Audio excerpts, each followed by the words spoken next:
শুনেছি মাননীয় রাজ্য সভাপতি বলেছেন দিলীপ ঘোষ সেলেবেল নয়, তো আমি জানি না, উনি বলেছেন ওনার কথা ঠিক। তো দাম যার থাকে মার্কেটে না, তাকে নিয়ে জল্পনা হয়, সেই তার সেলের কথা ওঠে।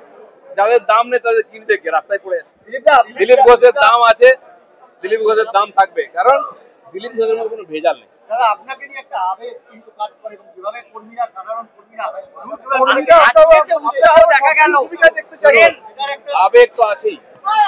আবেগ যে আমরা পার্টি দাঁড় করেছি, রক্ত দিয়েছি, ঘাম দিয়েছি, 150 জনের বেশি কর্মী আমার সামনে প্রাণ দিয়েছে, সেই আবেগ বুকের মধ্যে, সে আগুনটা আছে, আমার নয়, বাংলার লক্ষ লক্ষ কোটি কোটি কর্মীর আগুন আছে। সেই আগুন নিভতে দেবো না আমরা, যতই বৃষ্টি হোক। আর এই আগুনই আমাদের জেলাও ভাবছে কিছু বড় কার্যক্রম করার কথা ওখানে, কারণ কি উত্তর বাংলায়ও পার্টির কিছু প্রোগ্রাম হবে, দক্ষিণ বাংলায়ও হবে। 21 জুলাই খালি এক জায়গায় হবে কেন, সব জায়গায় 21 জুলাই হয়েছে, এত গুরুত্বপূর্ণ দেশ।